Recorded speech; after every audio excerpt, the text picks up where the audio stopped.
오늘도 귀한 하나님의 은혜 가운데 같이 온라인으로 오픈라인으로 예배드리는 모든 사랑하는 성도님들과 우리 사랑하는 청년들을 환영하고 축복합니다. 한 주간 전염병과 온갖 부조리 가운데 가득한 세상에서 하나님만 바라보고 살아내신, 그리고 살아내려고 애쓰신 사랑하는 청년들과 성도님들에게 이 시간 특별히 하나님께서 역사하시고 은혜 주실 것을 믿습니다.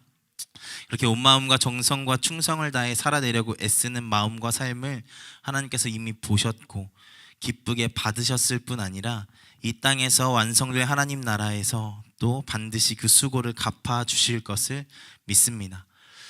오늘은 말라기 6가지 논쟁 중에 4번째 논쟁, 정의의 하나님은 어디 계시는가에 대해서 같이 말씀을 나누는 날입니다. 첫 번째 논쟁은 하나님이 정말 우리를 사랑하십니까? 라는 논쟁이었죠. 두 번째 논쟁은 우리가 언제 하나님을 모욕해 드렸습니까? 라는 질문으로 시작되는 논쟁이었습니다. 그리고 저번 주에 세 번째 논쟁은 왜 우리의 예배를 받지 않으시냐에 대한 논쟁이었습니다. 왜 예배를 받지 않으셨죠?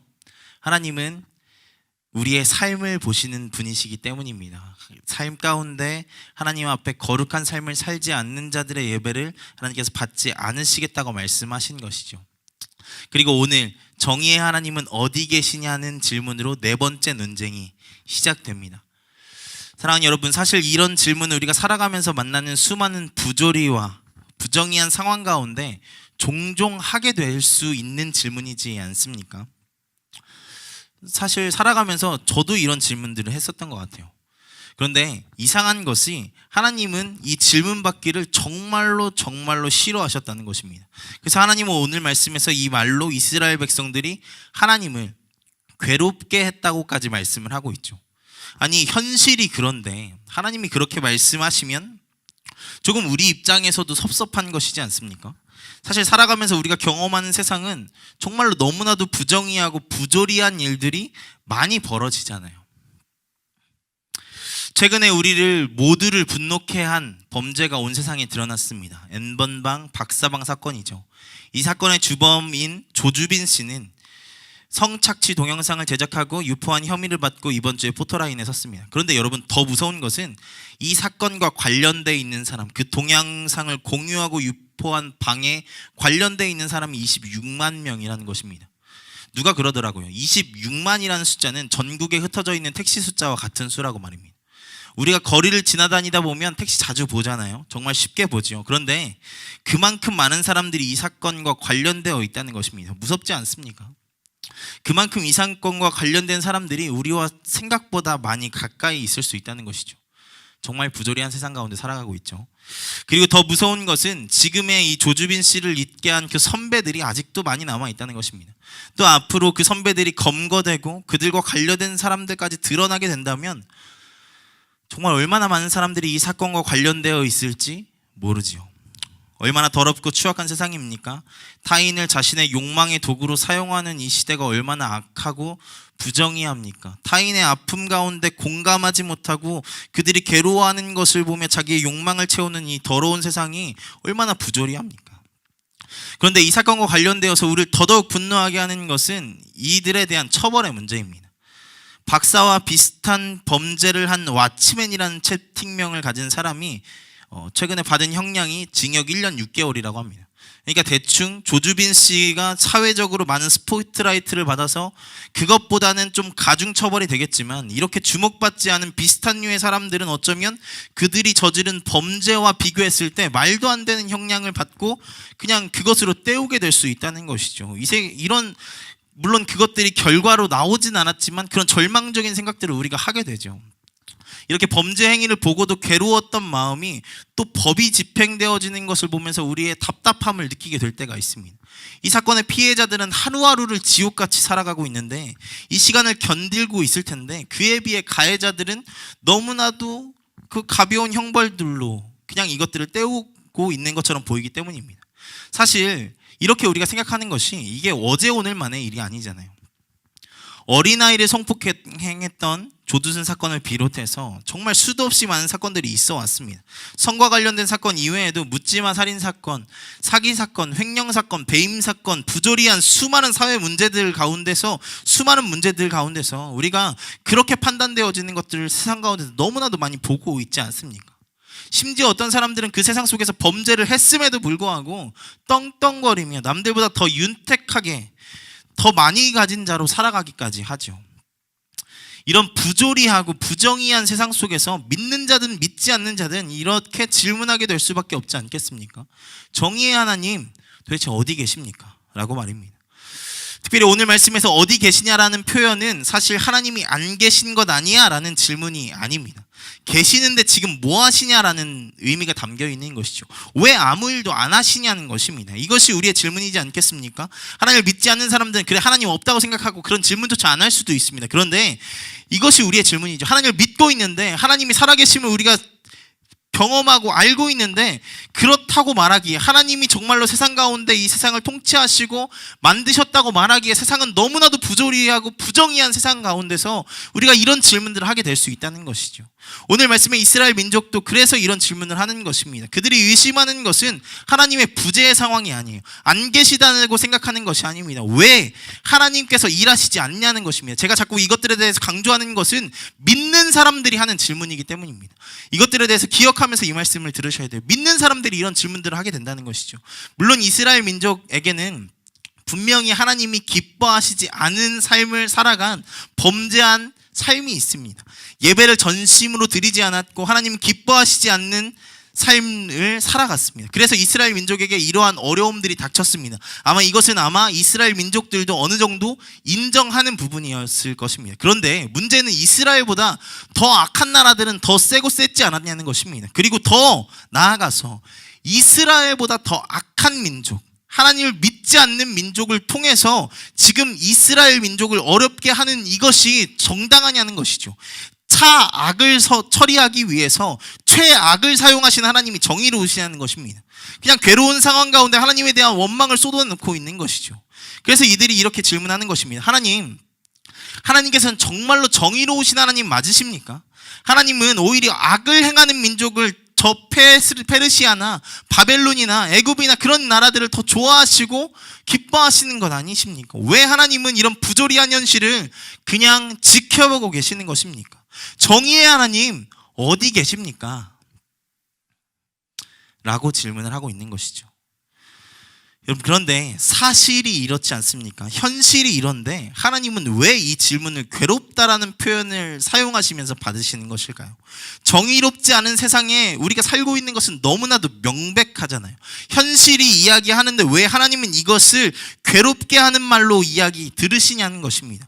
여기에서 괴롭게 한다는 표현은 지치게 하다라는 의미도 담겨 있습니다. 왜 이 현실을 경험하는 우리에게, 이 아픔의 절규를 하는 우리에게 괴롭다, 지친다라고 말씀을 하시는 것입니까? 이게 우리가 진짜 경험하는 삶의 한복판에서 경험하는 현실인데 말입니다. 왜 그러시는 걸까요? 하나님께서 왜 이 질문 받기를 괴로워하셨을까요?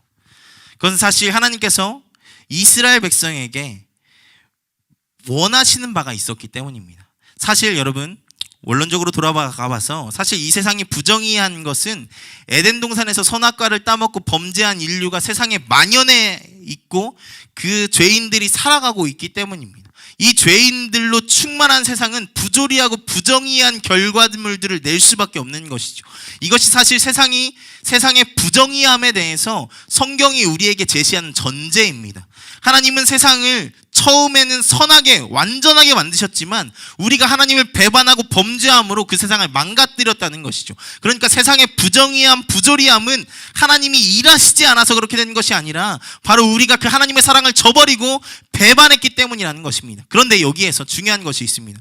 하나님께서 그 세상을 그냥 그렇게 버려두시지 않으시고 경건한 자손, 경건한 백성을 세우셔서 하나님의 사랑을 전하고 하나님의 영광을 드러내게 하셨다는 것이죠. 그것이 바로 아브라함, 이삭, 야곱을 거쳐 이스라엘 민족에게 주어진 사명이었습니다.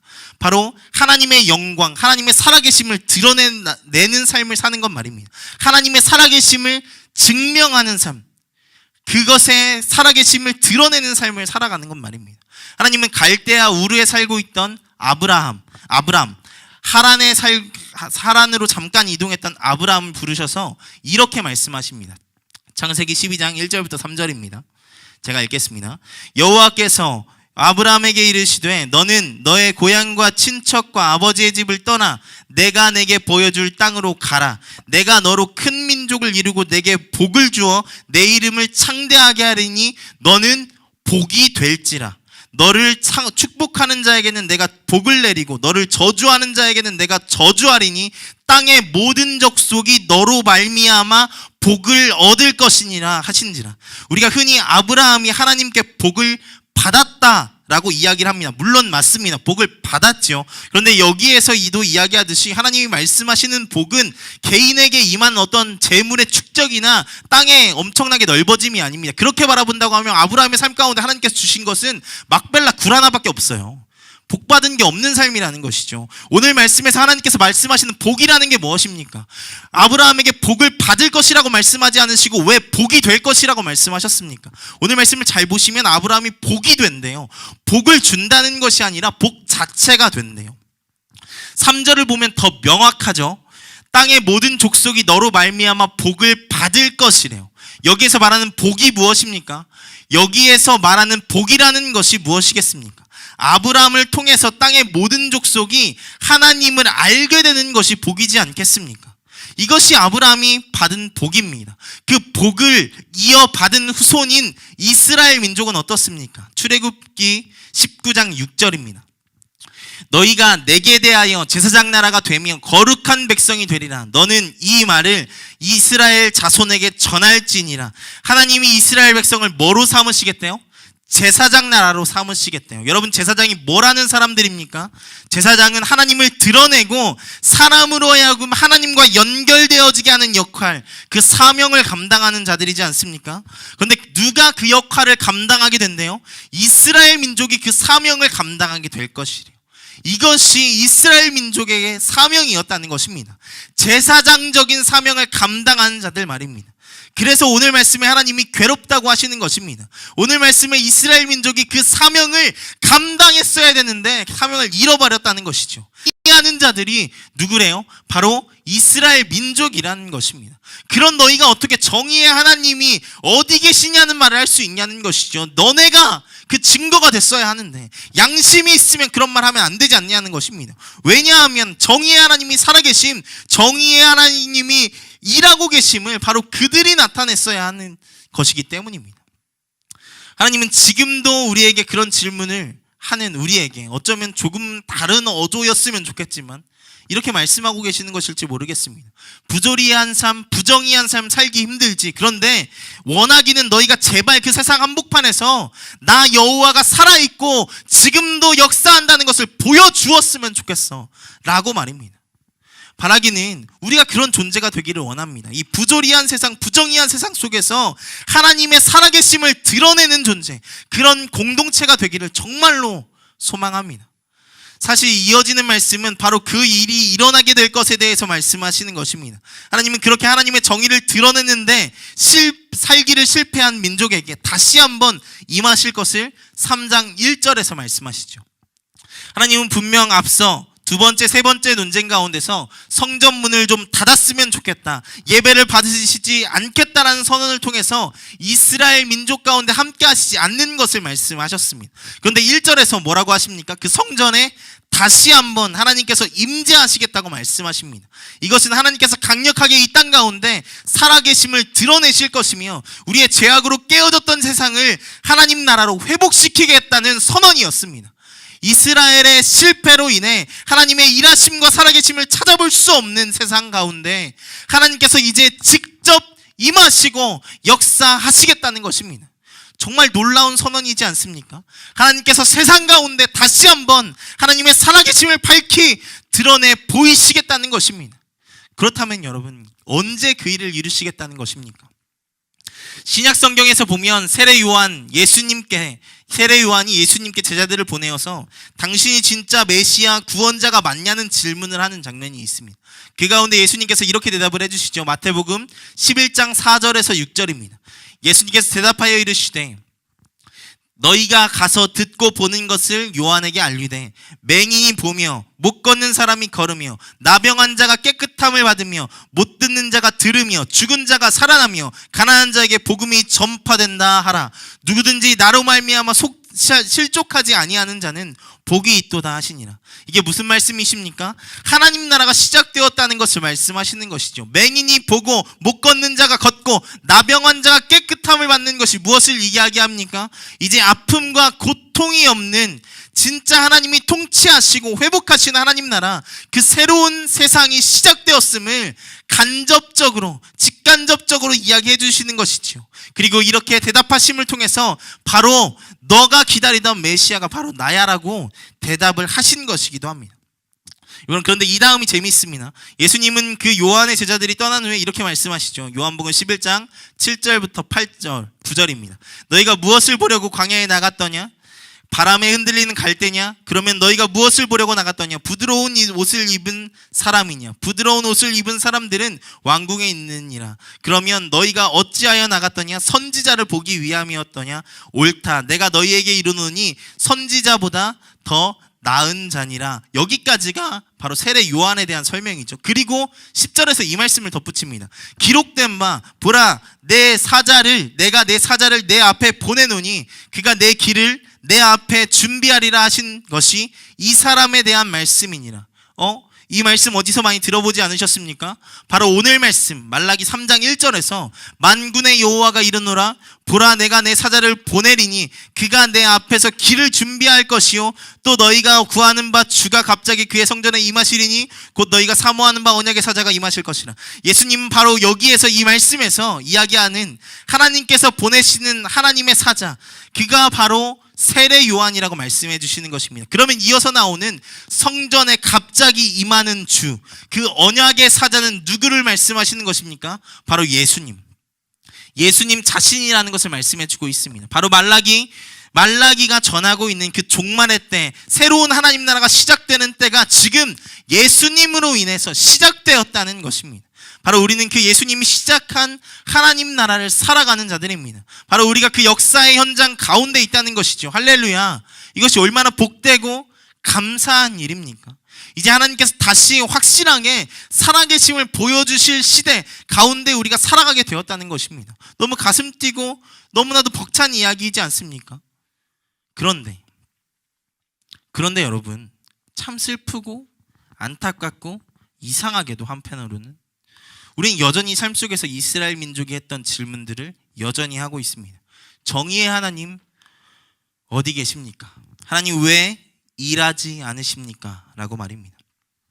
우리는 흔히 하나님의 임하심, 하나님의 일하심, 하나님의 역사하심, 하나님의 나라를 생각할 때 너무 극적이고 기적적인 사건을 생각하는 경우들이 있습니다. 그런데 여러분, 하나님은 물론 그렇게 일하실 수 있는 충분한 능력이 있으시지만 오늘 말씀에서 전혀 다른 방법으로 이 땅에 하나님 나라를 회복하실 것을 말씀하십니다. 오늘 말씀에서 그 언약의 사자가 임하고 나서 어떤 일이 일어나냐면 그가 금을 연단하는 자의 불과 표백하는 자의 잿물과 같이 은을 연단하여 깨끗하게 하는 자와 같이 임하셔서 레위인들을 깨끗하게 하시고 유다와 이스라엘 민족이 공의로운 제물을 바치는 존재로 회복하시겠다고 이야기를 하십니다. 이것이 무슨 이야기입니까?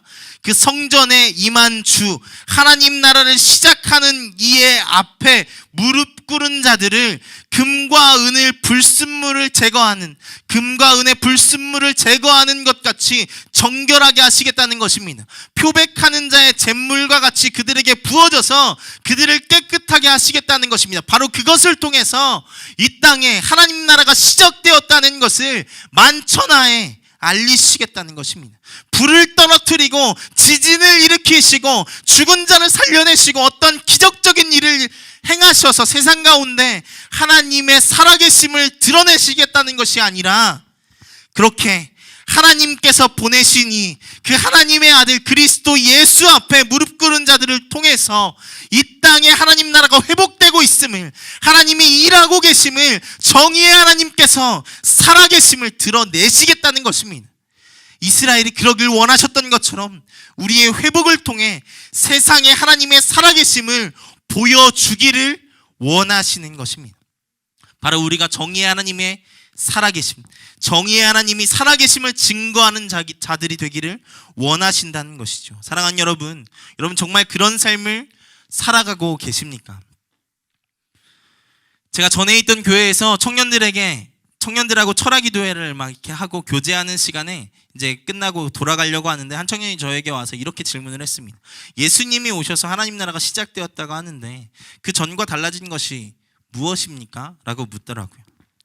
조금 더 이 질문의 의도를 살리자면, 예수님이 이 땅에 오셔서 달라진 것이 예수 믿으면 천국 가는 것 말고 그것은 믿는 자에게 달라진 것이고, 믿지 않는 자에게 달라진 것이 도대체 무엇이냐는 것입니다. 달라진 것이 없다면 믿지 않는 자가 어떻게 예수님을 믿을 수 있냐는 것이죠. 어떻게 이 땅 가운데 하나님 나라가 시작되었다고 말을 할 수 있냐는 것입니다. 믿는 자에게만 그것이 드러난다고 한다면 믿지 않는 자들은 뭐 어떻게 하라는 것입니까? 아무런 증거도 없고 현상도 없는데 어떻게 하나님 나라가 시작되었다냐라고 말할 수 있냐는 것이죠. 그때 나름대로 잘 대답해 주려고 이래저래 대답을 해봤지만 사실 잘 대답을 해주지 못했습니다. 근데 그 질문이 제 마음에 떠나지 않더라고요. 그래서 그 질문을 두고 기도하는데 이런 마음이 들었습니다. 교회가 그 하나님 나라에 시작되었다는 증거였어야 하는데, 예수 그리스도께서 하나님 나라를 선포하시고 이 땅에 남은 것이 교회라면 그것이 바로 하나님 나라의 증거였어야 했는데 어쩌면 그 역할에 충실하지 못했구나.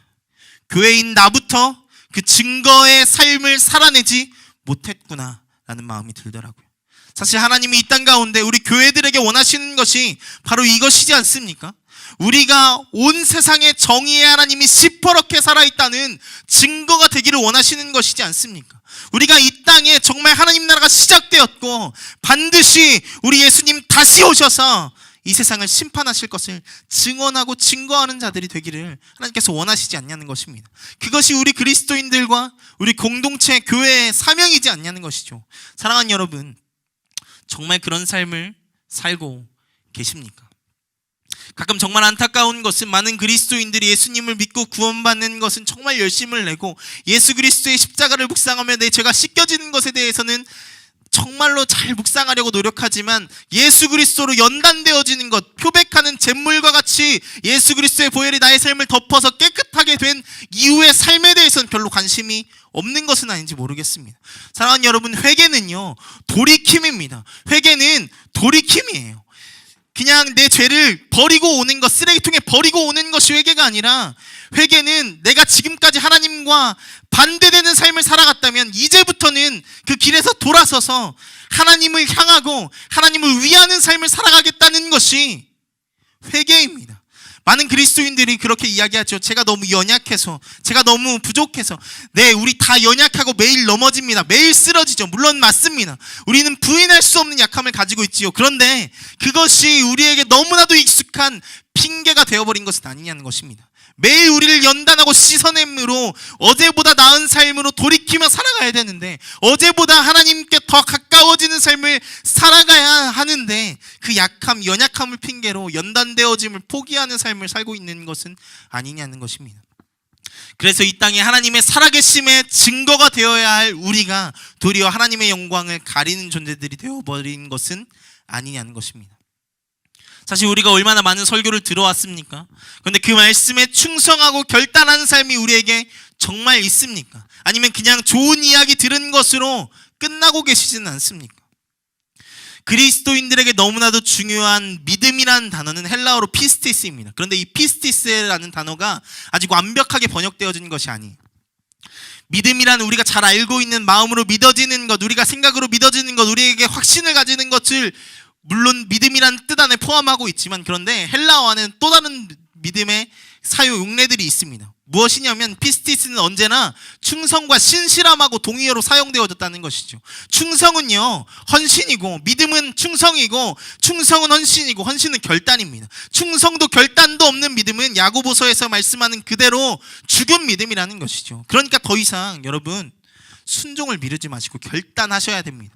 이 땅에서 하나님 나라의 증거로 살아가기로 결단하시고 삶으로 입으로 그 예수 그리스도를 또한 하나님 나라를 증언하는 삶으로 결단하셔야 된다고요. 사랑하는 여러분, 바라기는 우리가 정말 시작된 하나님 나라의 증거가 되는 자들이 되기를 소망합니다. 하나님의 살아계심을 증언하고 증거하는 자들이 되기를 소망합니다. 말로만이 아니라 삶으로도 하나님의 나라를 증거하는 자들이 되기를 진정으로 축원합니다. 그렇게 살아가는 우리를 우리의 왕 되신 주님께서 도와주실 것입니다. 예수님께서 우리의 약함을 도우실 보혜사를 성령님을 보내주실 것을 요한복음에 말씀하지 않으셨습니까? 그리고 그 성령님을 의지할 때 예수님보다 더한 일을 할 것이라고도 말씀하셨죠. 그런데 사실 이 시대에 예수님보다 더한 일을 하는 그리스도인이 있습니까? 바울에도 못 미치고 다른 어떠한 교부들에도 못 미치는 삶을 살아가고 있는 것이 그리스도인들이지 않습니까? 사랑하는 여러분, 결단하시고 연단되어짐에 참여하시고 제물로 씻겨짐에 참여하심으로 정말 정결하여져서 하나님의 영광을 드러내는데 그런 삶을 살아가며 하나님의 나라의 증거가 되는 삶을 살아가는 우리가 되기를 소망합니다. 그냥 우리의 삶이 어떠한 그냥 내 구원을 위한 삶이 아니라 하나님의 영광을 드러내며 나의 삶을 봤을 때, 우리 공동체를 봤을 때, 아, 정의의 하나님, 저 사람들을 보니까 하나님 살아계시는구나. 저 사람들을 보니까 하나님 정말로 사랑의 하나님이시구나. 저 사람들을 보니까 하나님 정말로 역사하고 계시는구나. 저 사람들을 보니까 정말로 하나님 우리를 사랑하시는구나를 느끼게 해주는, 정말 이 땅 가운데 하나님의 증거가 되는, 하나님 나라의 증언이 되어지는 삶을 사는 우리가 되기를 소망합니다. 우리 같이 찬양하고 기도하겠습니다.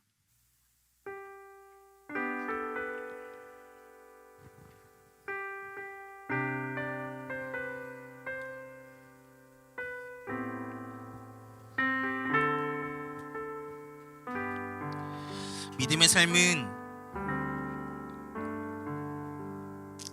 물론 하나님의 은혜를 힘입어 살아가는 삶이지만 우리 편에서만 보면 그것은 사라지는 삶은 절대로 아닙니다. 예수 그리스도 바라보고 그 하나님 나라 보고 하나님께서 반드시 나의 삶을 보고 계시다는 그 믿음 안에서 살아내는 삶이 믿음의 삶입니다. 물론 그 가운데 하나님께서 그 삶을 살아갈 수 있도록 성령님께서 동행해 주시고 힘과 능력 허락해 주시겠죠. 근데 이것이 같이 가야 한다는 것입니다. 우리의 결단이 또한 우리의 고백이, 믿음의 고백들이 있어야 한다는 것이죠. 우리가 이 시간 같이 이곳에 임하신 하나님 나라 찬양하며 기도할 텐데, 하나님, 우리가 시작된 하나님 나라의 증거, 정말 하나님께서 이 땅 가운데 시퍼렇게 살아계시며 지금도 역사하신다는 것의 증거가 되어지는 삶을 살아갈 수 있는 우리가 될 수 있도록 주님 붙잡아 주시옵소서. 그렇게 살아낼 수 있는 우리가 될 수 있도록 주님 붙잡아 주시옵소서. 우리 그 고백을 담아서 이곳에 임하신 하나님 나라 같이 찬양하며 나아가겠습니다. 이곳에 임하신, 곳에 임하신 하나님 나라, 가난한 마음으로 바라보리라.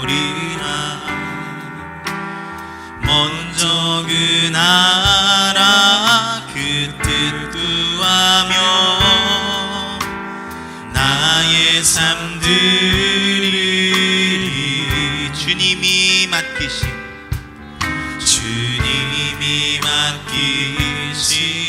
하나님 나라, 믿음의 눈으로 바라보리라.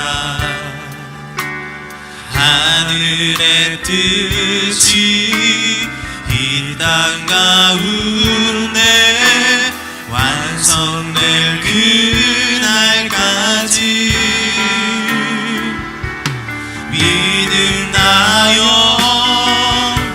그 위에 서리라. 하나님의 나라는 무너지지 않으리. 믿음나여 그 나라 세워가리라. 주님 곧 오실 때까지 믿음 다하여 그 위에, 믿음 다하여 그 위에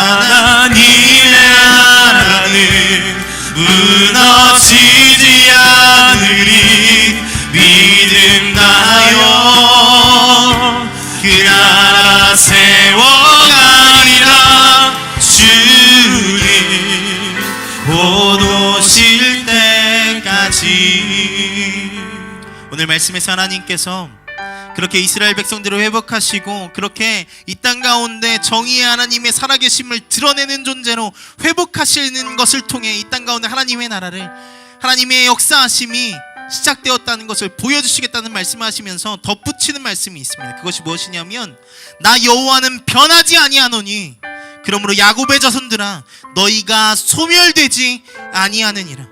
그 믿음의 결단을 하고 그 증거가 되는 삶을 살아가는 자들에게 하나님께서 무엇이라고 말씀하시냐면 그 삶 어렵겠지, 힘들겠지. 그런데 나 하나님은, 나 여호와는 변하지 아니하니 그러므로 야곱의 자손들아 너희가 소멸되지 않을 거야. 내가 너희를 그냥 그렇게 멸망하게 두지 않을 거야. 반드시 회복하고 이 땅 가운데 거룩한 나라, 거룩한 백성으로 회복할 거야 라고 말씀하고 계십니다. 그것이 바로 또한 우리에게 말씀하시는 것입니다. 이 땅 가운데 하나님의 살아계심을 증거하는 삶을 살아가는 우리에게 뭐라고 말씀하시냐면 그 삶 힘들겠지만 살아내면 내가 너희를 지켜낼 거야. 내가 너희를 구원해낼 거고 내가 너희를 이 땅 가운데 거룩한 백성으로 세워갈 거야 라고 말씀하시는 것입니다. 이 시간 우리 같이 결단하시면서 같이 기도하실 때 하나님, 우리가 그 삶 살아가는 자들 되기를 소망합니다. 하나님 나라의 증거가 되는 삶을 살기를 소망하며 사랑의 하나님의 증거가 되어지는 하나님의 살아계심을 증거하며 살아가는 삶과 고백을 담아 살아가는 우리가 될 수 있도록 주님 붙잡아 주옵소서라고 시간 주여 한번 외치시고 말씀을 생각하시면서 같이 기도하며 나아가겠습니다. 기도합니다. 주여, 오 살아계신 하나님 감사합니다. 하나님 우리를 이 자리 가운데 불러주시고 귀한 하나님의 은혜 가운데 기도하며 예배하며 나아갈 수 있도록 허락하신 하나님 감사합니다. 하나님께서 역사하고 계심을 믿습니다. 하나님께서 일하고 계심을 믿습니다. 아무리 부조리하고 부정의하며 억울한 세상 가운데 살아갈지라도 나를 회복하심으로 이 땅을 회복하기를 원하시는 하나님, 나를 회복하심으로 이 땅 가운데 하나님의 살아계심을 드러내길 원하시는 하나님, 제가 그 삶을 살아가게 하여 우리 공동체가 그런 삶을 살아가게 하여 주셔서 이 땅 가운데 하나님의 영광을 드러내며 살아갈 수 있는 우리가 될 수 있도록 주옵사와 주옵소서. 정의의 하나님이 어디 계시느냐라고 묻는 세상 가운데 정의의 하나님은 나의 삶을 볼 때 분명히 살아계신다. 나의 믿음을 봐라라고 이야기할 수 있는 자들 될 수 있도록 주님 붙잡아 주옵소서. 그렇게 살아갈 수 있는 우리가 될 수 있도록 주님 붙잡아 주옵소서. 그 믿음의 결단이 있는 삶을 살아갈 수 있는 우리가 될 수 있도록 주님 붙잡아 주옵소서. 하나님께서 역사하실 것을 믿습니다. 주님 인도하여 주옵소서.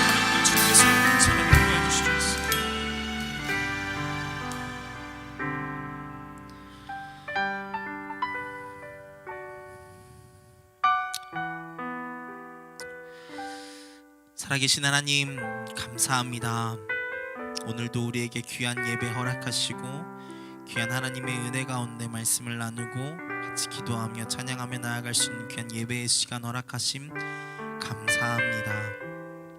하나님, 오늘 말씀 가운데 우리를 향하신 하나님의 기대, 하나님의 살아계심을 증거하고 증언하는 하는 삶을 살아가기를 원하시는 하나님의 마음에 대해서 들었습니다. 하나님, 이 시간 우리가 하나님의 고백처럼 하나님께서 우리에게 원하시는 것처럼 그렇게 살아가기를 결단하였사오니 하나님, 그렇게 살아갈 수 있도록 힘주시고 능력 주시고 이 땅 가운데서 정말 하나님의 살아계심과 하나님의 영광을 드러내며 살아갈 수 있는 우리가 될 수 있도록 주님께서 붙잡아 주시옵소서. 참 어려운 때입니다. 전에 나와서 하나님께서 허락하신 귀한 공동체에 나와서 예배 드려야 하는데 그렇지 못하는, 그렇게 할 수 없는 참 안타까운 현실 가운데 우리가 예배 드리며 그 가운데 여러 가지 불편함 가운데서도 하나님 앞에 나아오지만 하나님, 우리가 이 시간 하나님께 올려드린 마음 하나님께서 온전히 받아주시고 하나님께서만 영광 받아주시고 또한 그렇게 고백하며 살아가길 결단하는 우리의 삶 가운데 함께하여 주셔서 예배 때만이 아니라 삶 가운데서도 그런 삶을 살아갈 수 있는 우리가 될 수 있도록 주님께서 힘주시고 능력 주시옵소서. 함께하실 것을 믿습니다. 예수 그리스도의 이름으로 기도하였습니다.